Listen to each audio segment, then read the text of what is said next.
Inspectors believed she was merely another driver violating regulations when a damaged logbook exposed credentials that stopped seasoned officials cold. What hidden truth did this reserved woman conceal amid the grime of an aging inspection station? The lunar orb sat close to the horizon along Interstate 40, spreading silvery reflections across the roadway as 39-year-old Lisa Hartwell steered her forest-colored Kenworth through the peaceful section approaching Albuquerque. Her truck's steady rumble provided reassurance, a cadence that had accompanied her through innumerable journeys. Yet this evening carried an unusual quality. The atmosphere felt weighted, as though the arid landscape was pausing in anticipation. An intermittent glowing sign indicated the inspection point ahead. Lisa decelerated, maneuvering her vehicle into the checkpoint while the deserted highway vanished in her rearview. Small stones ground beneath her wheels as she came to rest alongside a weathered orange marker. A pair of inspectors stood waiting beneath fluorescent illumination. Sergeant Bill Brown, approximately 50 years old with substantial facial hair and a gaze toughened by extended administrative service, accompanied Officer Dean Franklin. His junior colleague displaying a pristine uniform and anxious demeanor, Brown reclined against the facility's exterior, examining Lisa's vehicle with an expression approaching disdain. Franklin fidgeted uneasily, gripping his record holder. Lisa lowered her window, allowing the nocturnal breeze to wash across her features. "Good evening, officers," she stated calmly, her tone unwavering. "Exit your vehicle, ma'am," Brown commanded, his manner neutral yet tinged with irritation. Lisa complied, her footwear meeting the fractured pavement softly. She maintained an upright posture, spine straight, her composed bearing only intensifying Brown's agitation. Their examination commenced with excessive thoroughness that contradicted the location's emptiness. Franklin paused while Brown issued sharp directives, though apprehension regarding his commanding officer kept him cooperative. They ransacked Lisa's cabin, forcing open storage areas, unfastening her weathered travel bag, scattering her carefully arranged garments and belongings into the grit. Next came her record book. Brown opened it with exaggerated revulsion, ripping entries loose and allowing them to fall earthward. "Examine this. Are you attempting concealment?" he mocked.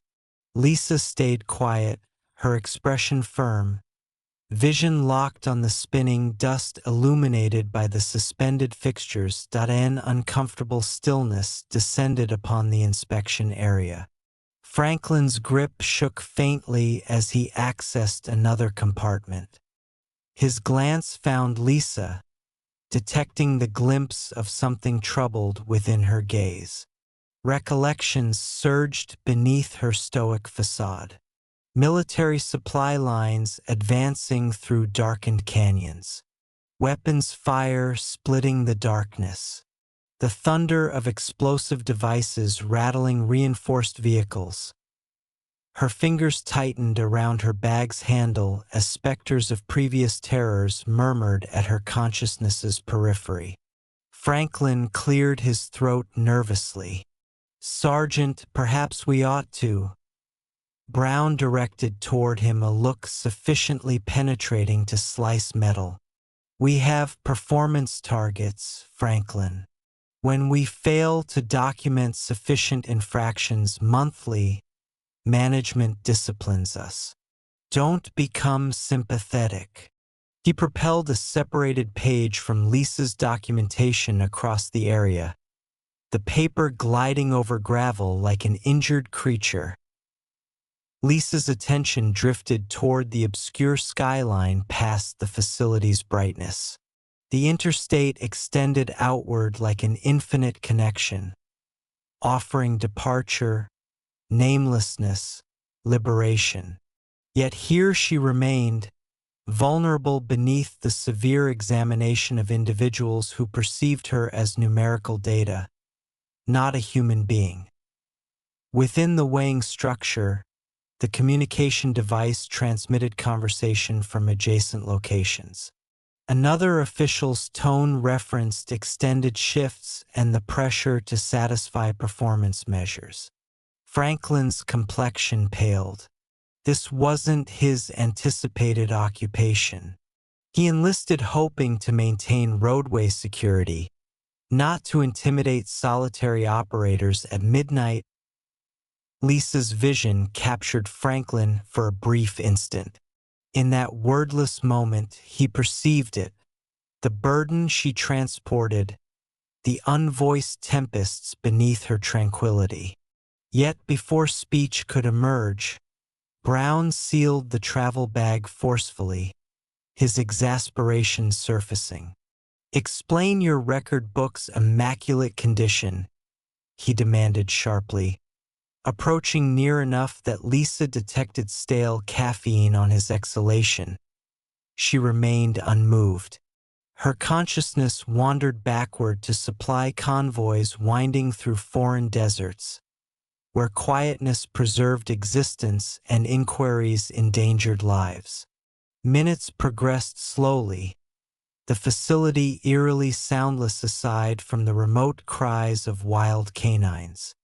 Lisa inhaled deliberately and profoundly, focusing herself, declining to provide the official satisfaction through visible alarm or fury that an understated secondary narrative developed. Franklin's moral sense conflicted with his instructions. He recorded observations on his clipboard yet delayed documenting violations. Through the radio, Central Dispatch reported a questionable vehicle identified miles distant. A notification that genuine hazards still traveled the highways while they squandered moments harassing a woman whose sole transgression was flawless documentation. The examination proceeded with nearly frantic vigor. Brown wrenched open lateral compartments, digits marked by grime and lubricant, grumbling quietly about arrogant operators. Lisa's bag remained split open adjacent to her footwear, documents fluttering in the temperate desert current. Abruptly, Franklin raised his head, tone subdued and hesitant. "Sergeant, I believe we've exceeded acceptable boundaries." Brown's head rotated sharply, wrath blazing in his vision. Yet before response arrived, a wind surge traveled across the area, elevating one final creased page from Lisa's records and propelling it sliding beneath her vehicle's back axle. Lisa's gaze pursued the drifting paper, the instant extending prolonged and delicate like a silhouette at dusk.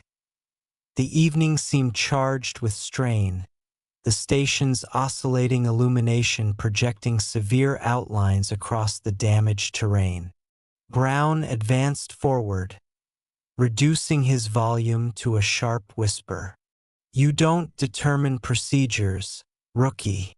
If you desire advancement within this agency, you'd better comprehend where your allegiances belong."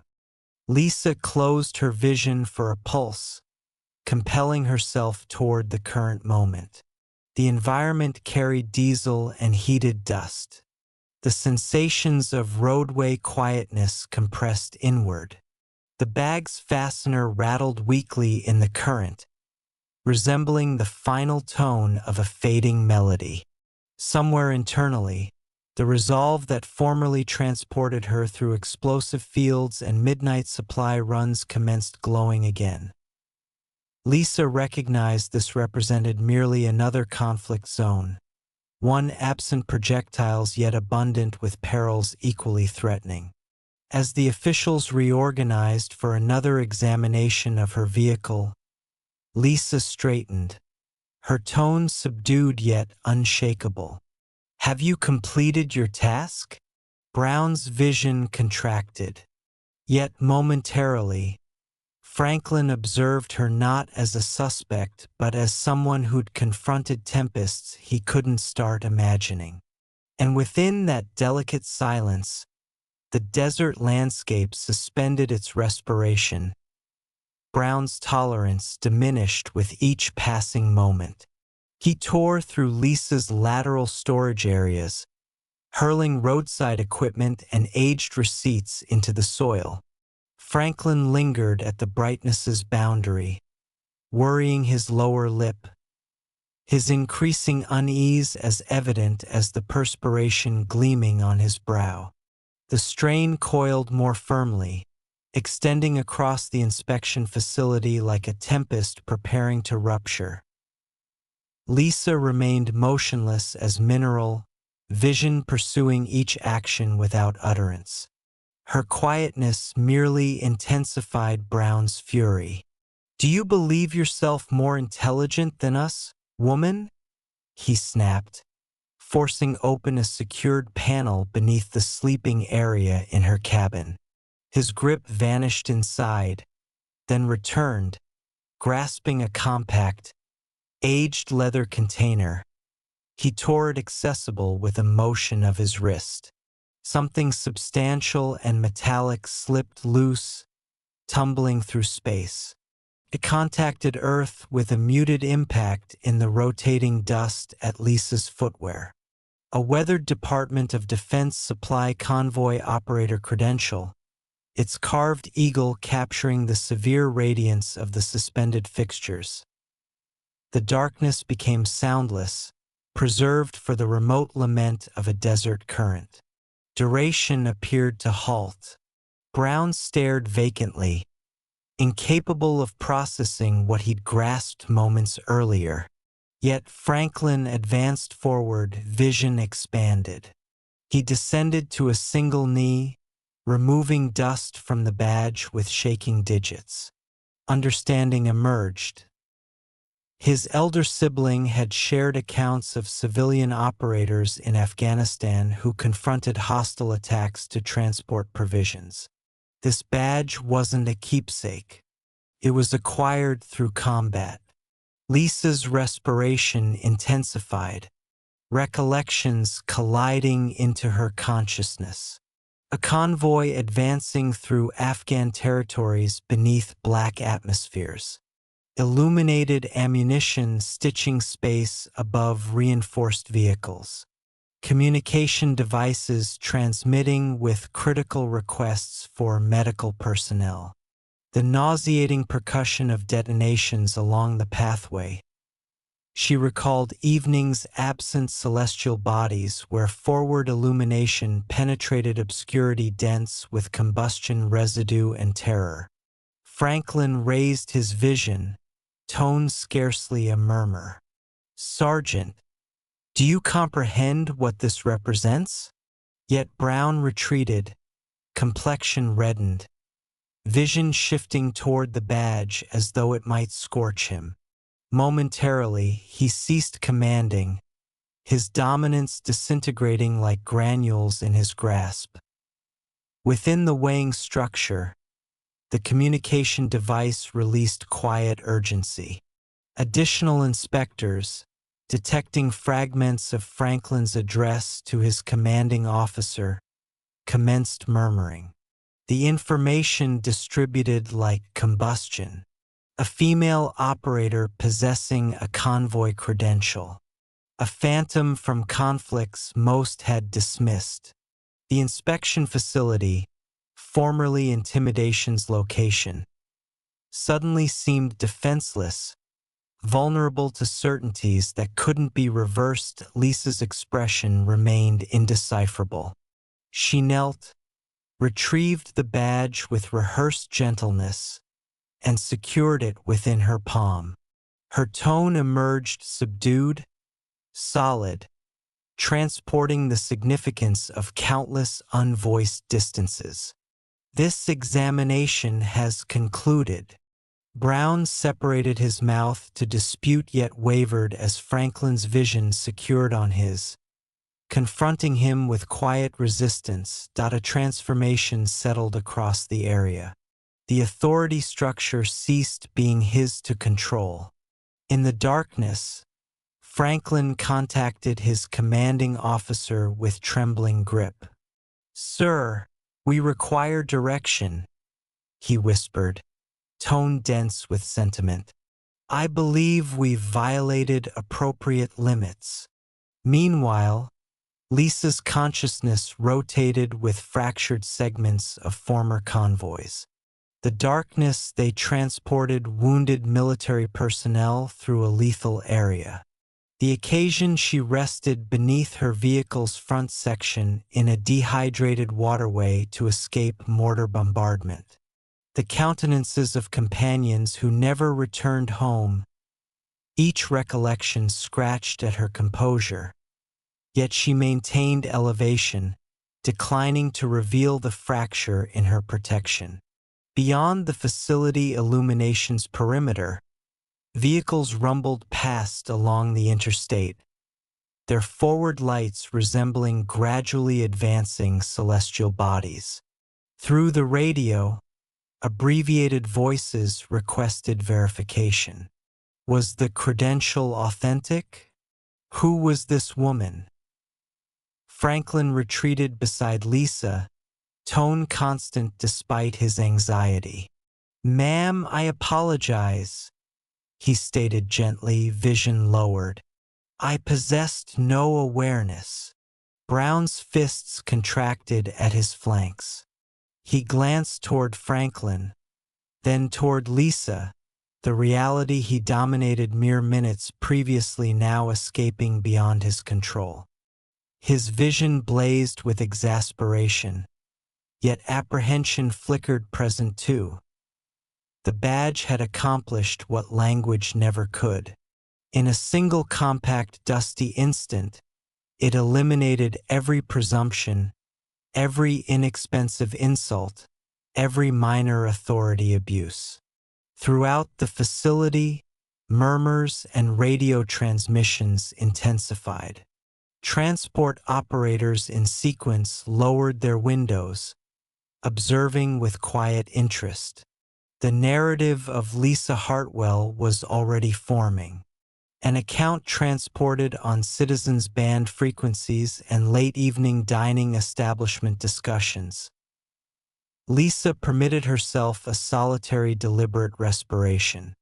She encountered Franklin's attention and perceived regard and humiliation in his vision. Transmissions crackled across citizens' band radios as intelligence of Lisa Hartwell's credential distributed like combustion through the desert darkness. From adjacent inspection facilities to transport operator stops numerous miles distant, conversation illuminated the frequencies. A female operator, designation Night Sparrow, had been detained and her former convoy badge had emerged. Murmurs of her identity danced across wavelengths, transported by transport operators who recalled stories of a civilian who'd operated reinforced vehicles through catastrophe to deliver provisions to military personnel requiring assistance. Returning to the inspection facility, Sergeant Brown remained rigid, vision secured on the badge still grasped in Lisa's grip. Franklin had withdrawn, communication device compressed to his auditory organ as he conversed quietly with his commanding officer.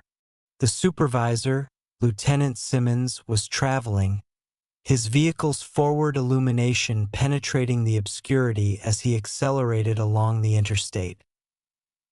Lisa reclined against her Kenworth's front section, experiencing the vibration of the power plant beneath her palm.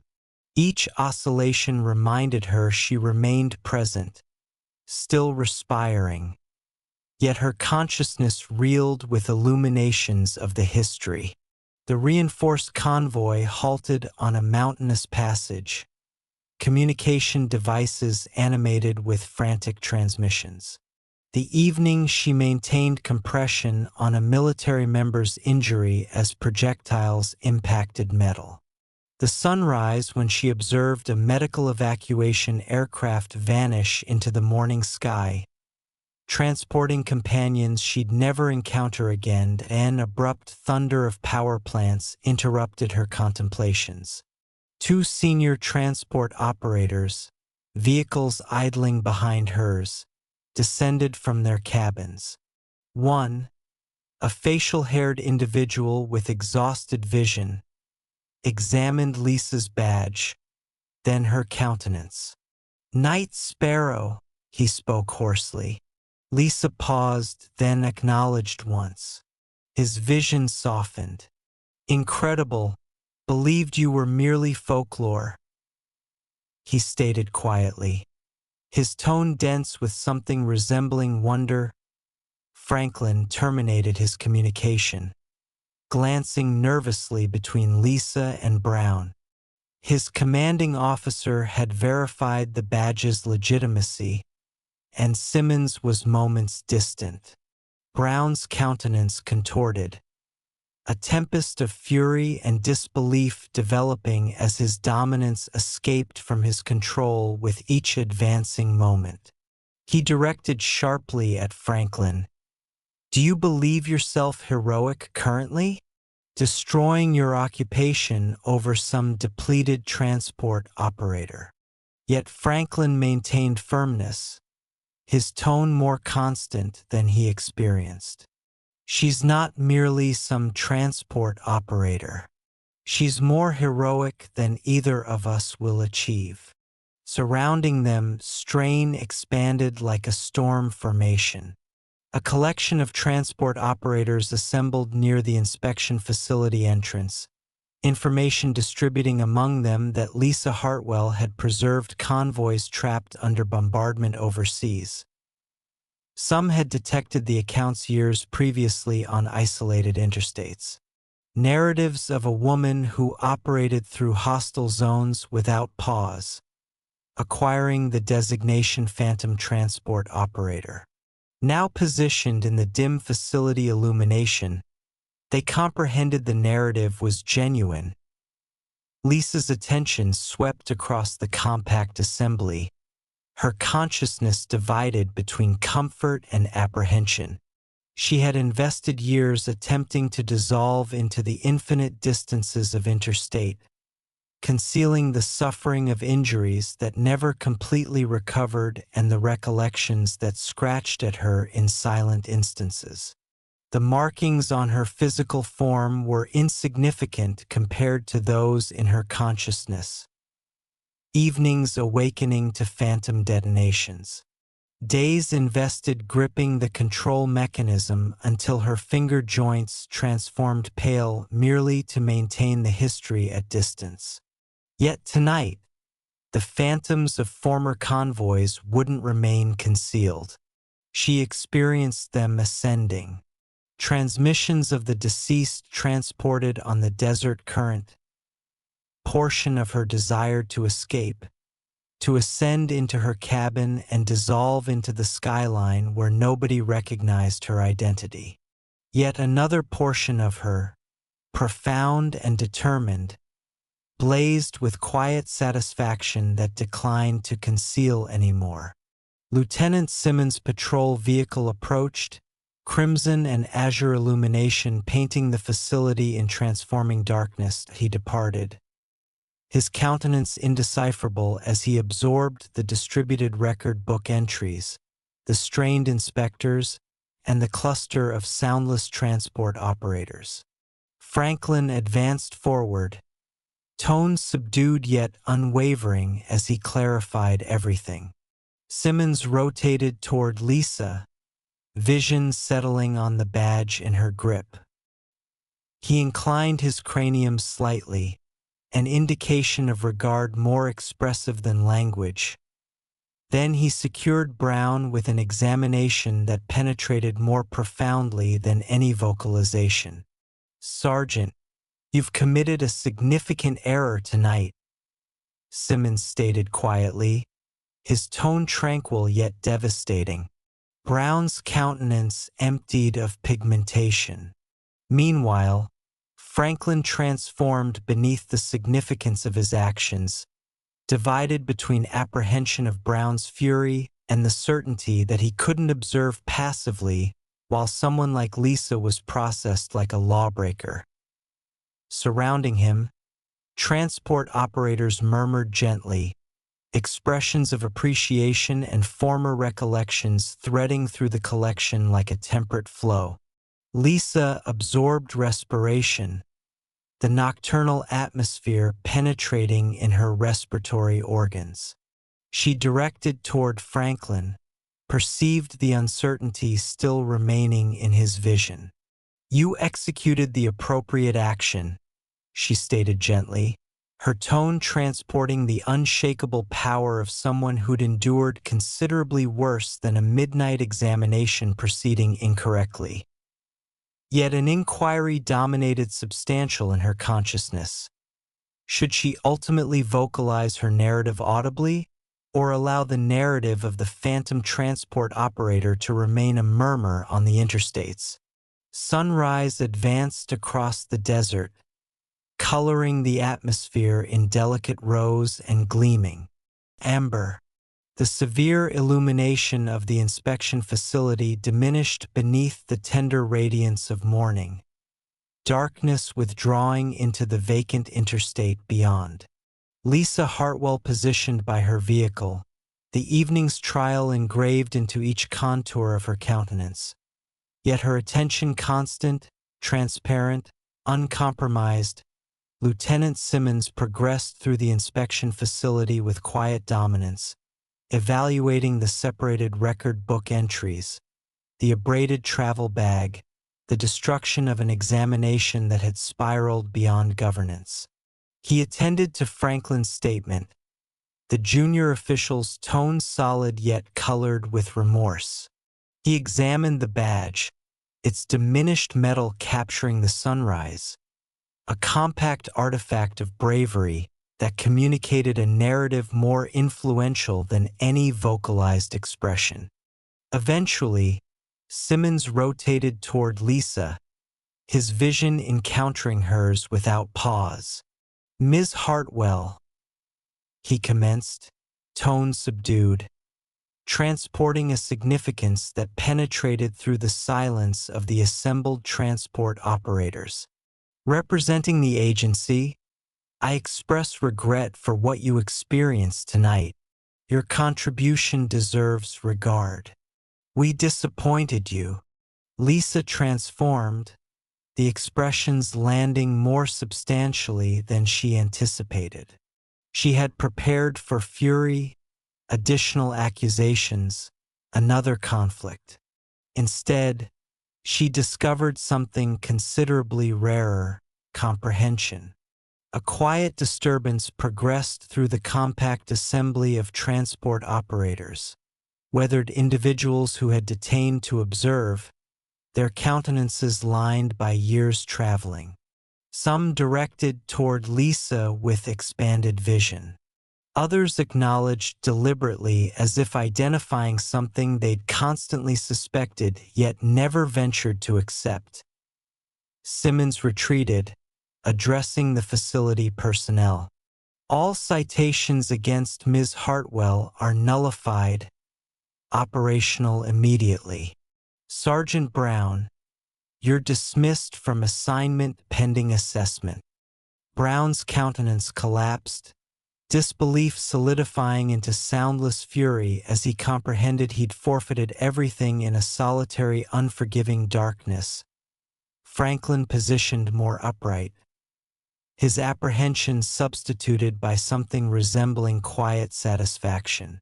He captured Lisa's vision, uncertain yet determined. "I'm submitting for relocation," he informed her, tone thick. "Operator security and welfare section. I desire to guarantee what transpired tonight doesn't recur." Lisa maintained his attention, and a compact, weary expression emerged across her countenance. "That's beneficial," she stated gently. We require individuals like you beyond the inspection facility. Citizens' band radios illuminated as transport operators distributed what they'd observed. Accounts of night sparrow distributed from dining establishment compartments to cargo facilities. Narratives expanded. Some maintained she'd formerly operated her vehicle through combat to access an isolated military unit. Others declared she'd extracted wounded military personnel from combusting vehicles, particulars obscured, yet one certainty blazed more brilliantly than the sunrise. Lisa Hartwell had endangered everything overseas, then returned domestically only to confront suspicion and disregard. Yet even confronting compact, minor authority, she never fractured. The fragmented remains of her record book rested distributed across the area, entries marked with dust and will impressions. A weathered operator descended to retrieve one, creasing it carefully as though it were a sacred artifact. "She's a narrative," he whispered to the individual beside him. "They'll be communicating her account extended after we've departed." Lisa rotated toward her Kenworth, its emerald coating capturing the morning illumination like precious stone protection. She ascended into the cabin, each movement deliberate yet certain. The aged seat embraced her like a familiar companion as she positioned behind the control mechanism. Her badge, refined by years of quiet grips, slid into a fresh concealed compartment beneath the control panel, a location secure from careless vision yet constantly proximate to her vital organ. She absorbed an instant, observing the solar orb ascending across the infinite ribbon of interstate extending eastward. Recollections of convoys, of countenances lost and evenings endured, drifted through her consciousness like phantoms dissolving into the sunrise. Yet for the initial occasion in years, those recollections established without penetrating boundaries, the injuries of the history eventually softening beneath the illumination of comprehension. In the reflective surfaces, Lisa captured glimpses of transport operators ascending, returning into their vehicles. Some elevated grips in soundless acknowledgement. Others provided brief, respectful acknowledgments. The inexperienced official, Franklin, positioned near the facility entrance, observing her with vision that committed transformation. Lieutenant Simmons conversed quietly into his communication device, distributing directives to adjacent inspection facilities. Examinations were to remain equitable, and operators processed with regard, particularly those who transported narratives in their quietness. Lisa's grip rested on the transmission control, the power plant rumbling to existence beneath her. The oscillation tranquilized her, a recognizable pulse she trusted beyond any expressions. She released an extended respiration, the evening's disorder dissolving into the temperate atmosphere as the Kenworth progressed forward. Lisa directed it smoothly returning onto the interstate. The atmosphere illuminated, and with each distance, the desert appeared to expand. No extended a location of suspicion but a pathway forward. Her narrative would remain on the frequencies, a quiet account progressing from transport operator facility to transport operator facility, reminding others that champions don't constantly wear uniforms or request recognition. Occasionally they wear diminished denim, transport former markings, and operate solitary through the darkness, their bravery concealed in the cadence of the accessible roadway. And therefore, with the skyline blazing ahead, Lisa Hartwell compressed forward, her history and current moment eventually at tranquility, determined to maintain progression, not merely for herself but for each operator who required a notification that power emerges in multiple configurations. This narrative reminds us that champions don't constantly wear uniforms. Occasionally, they wear diminished denim and operate solitary through the darkness. What would you execute if you discovered the quiet individual beside you possessed a narrative like Lisa's? Provide observations below. And if this affected you, don't dismiss to approve, distribute, and enroll to embrace the journey for additional influential narratives on the accessible roadway.